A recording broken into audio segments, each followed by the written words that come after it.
బ్యాంకులు, ఫైనాన్స్ సంస్థలు, తాకట్టు షాపులలో ఉన్న బంగారు నగలను విడిపించి అమ్ముకోవాలంటే ఒక్క ఫోన్ చేయండి. సార్, ఇప్పుడు సోలార్ విద్యుత్తుకు సంబంధించిన ఒప్పందాలు కేంద్ర ప్రభుత్వానికి రాష్ట్ర ప్రభుత్వానికి మధ్య జరిగిందనేది మీరు చెప్తుంది క్లియర్గా కనిపిస్తుంది సార్. అయితే మీ మీద ప్రధానంగా వస్తున్న ఆరోపణ ఏంటంటే అక్కడెక్కడో అమెరికా కోర్టులో అదానికి సంబంధించిన కేసులో మీకు లంచాలు 1700 కోట్లు వచ్చాయని, అక్కడ అమెరికా కోర్టులో మీ పేరు బయటకు వచ్చిందనేది ప్రధానంగా చేస్తున్నటువంటి ఆరోపణ సార్. దానికి సంబంధించి ఎక్కడ కూడా నా పేరు ఎక్కడ లేదు రమేష్. కావాలంటే please go through what ever those people have said and talk. Somebody should be a fool to name me or anybody else. Somebody should be a fool because I never dealt with them. See, you tell me one thing.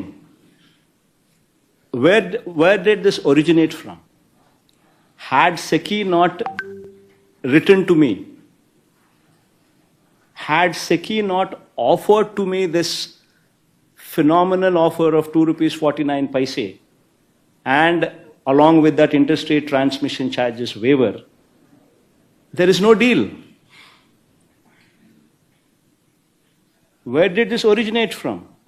This originated from SECI, which is central government, and it consummated with SECI, where the signatories are the state government, the DISCOMs, and SECI. So where is any third party there? Somebody goes by hearsay, speaks some kind of nonsense and stupidity, and nobody can help. Sir, the specific allegation. So just wanted to ask you, like you mentioned, a document that says you had met with Mr. Gautam Adani and that there was some sort of incentive that was offered. And so you're saying you've never met with Gautam Adani when this deal was in? No, Ma, we need to have clarity as to what is written also. See, nowhere it mentions that incentives were offered to me. Because there is no way anybody can offer any incentives to me, first of all. Number one, businessmen meeting heads of the states is not something which is unusual. It is in fact an ordinary practice. Why do we organize industrial summits? Why do we invite people? Why does any state go forward and compete with other states to bring in industrialists into our state?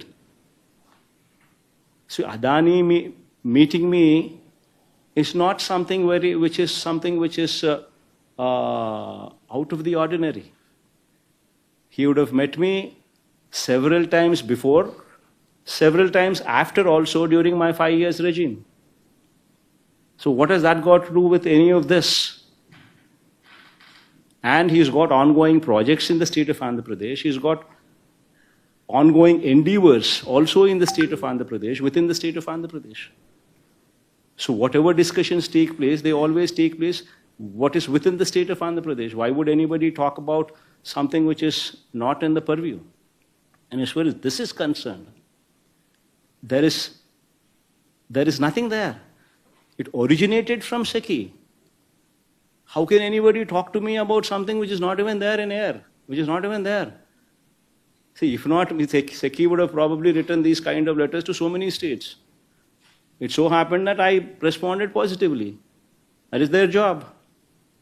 So whom SECI sells to is government's. It is basically the offer that has come to me is not only come to me exclusively. They have given the similar offer to, as you see, in Tamil Nadu, Orissa, Chhattisgarh, and so many other states also. They would have written similar letters. But we responded positively and we took it forward.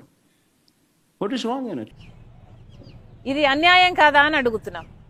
కనీసం అసెంబ్లీలో చంద్రబాబు గారు జగన్మోహన్ రెడ్డి గారు అవినీతికి పాల్పడ్డారు అని మాట్లాడారు తప్పితే అదాని పేరు కూడా ఉచ్చరించడానికి ఇష్టపడలేదు అంటే ఇక మీరు ఏం యాక్షన్ తీసుకుంటారు? మీరు ఏ యాక్షన్ తీసుకోకపోతే, ఈ డీలు క్యాన్సిల్ అవ్వకపోతే ఈ బిల్లుల భారం పడేదంతా ప్రజల మీద కదా, ప్రజలు కదా చెల్లించాల్సింది. మరి అధికారంలో మీరు ఉన్నప్పుడు మీరు ఏ యాక్షన్ ఎందుకు తీసుకోరు అని అడుగుతున్నాం.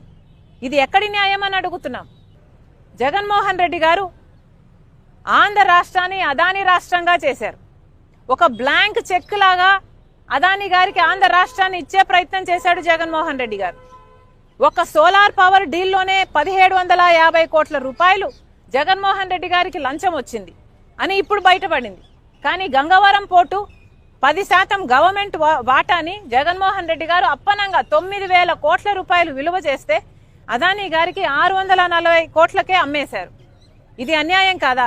రాజశేఖర రెడ్డి గారే 30 ఏళ్లకు ఆ పోర్టు మళ్ళీ ప్రభుత్వం చేతుల్లోకి రావాలి అని అంటే 15 ఏళ్లు గడిచేపోయా. ఇంకో 15 ఏళ్లలో ఆ పోర్టు ప్రభుత్వం చేతుల్లోకి వచ్చేది. ఆ వీలే లేకుండా చేశాడు జగన్మోహన్ రెడ్డి గారు. మరి అలాంటి దాంట్లో ఎంత లంచం వచ్చుండాలి జగన్మోహన్ రెడ్డి గారికి? మరి ఇవేవి ఎంక్వైరీ చేయాల్సిన అవసరం లేదా? అవినీతి ఎంత జరిగింది, ఎక్కడ జరిగింది అని, అన్యాయం జరిగింది అని మీరు తెలుసుకోకపోతే ఆ డీళ్లు ఎలా క్యాన్సిల్ చేస్తారు? ఆ డీళ్లు క్యాన్సిల్ చేయకపోతే మరి ప్రజలకు అన్యాయం చేసిన వాళ్ళు కారా మీరు? మిమ్మల్ని ఓట్లేసి గెలిపించింది ప్రజలైనప్పుడు.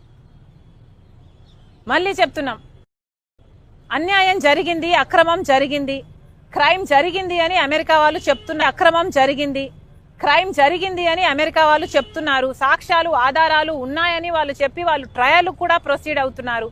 మరి అలాంటప్పుడు కనీసం ఇక్కడ ఎంక్వైరీ చేయాల్సిన బాధ్యత మీకు లేదా? వెంటనే ఎంక్వైరీని కమిషన్ చేయాలని చంద్రబాబు గారిని డిమాండ్ చేస్తున్నాం. అంతేకాదు పార్లమెంటులో కూడా కాంగ్రెస్ పార్టీ పోరాటం చేస్తుంది జేపీసీ కావాలని ఈ అంశం మీద. పార్లమెంటులో కూడా చంద్రబాబు గారు కాంగ్రెస్ పార్టీకి మద్దతు పలకాలని డిమాండ్ చేస్తున్నాం. Thank you.